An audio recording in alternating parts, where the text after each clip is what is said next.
दिया है। लोगों का बुनियादी थीम बदलो इस्लामाबाद कप्तान के संग रखा गया है। इसी पर मैं चाहूंगी कि थोड़ा सा बताइएगा इस लोगों को आपने किस तरह देखा है अब्बास, इसमें क्या क्या इंडिकेट क्या किया जा रहा है? देखिए, इसमें जो इंडिकेशन है कि बल्दियाती इंतखाबात के हवाले से जो लोगो हमारे सामने है, उसका जो हम थीम कह सकते हैं कि बदलो इस्लामाबाद कप्तान के संग खड़ा है।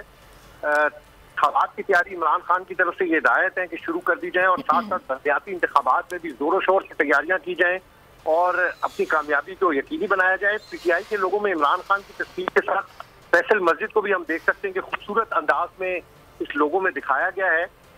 लोगों में सब्ज और सुर्ख रंग के इम्तियाज भी बनाए गए हैं, जबकि ये भी बताया गया है कि बल्दियाती इंतखाबात मुहिम के दौरान पीटीआई कई बार ये लोगो इस्तेमाल करेंगे और अपने पोस्टर्स, बैनर्स और पैनाफ्लेक्स पर भी इसी लोगों का इस्तेमाल होगा। ये भी वाज़ेह तौर पर तहरीक-ए-इंसाफ की आला क़यादत की तरफ से हिदायत जारी कर दी गई है। तो इसलिए हम कह सकते हैं कि अब बल्दियाती इंतखाबात में जहाँ पर तेजी है वहां पर तहरीक-ए-इंसाफ की तरफ से बाज़ाब्ता एक लोगो भी जारी कर दिया गया है। ठीक है जी, बाज़ाब्ता तौर पर एक लोगो भी जारी कर दिया गया है जो कि आप देख भी सकते हैं स्क्रीन पर। अब्बास, बहुत शुक्रिया आपका।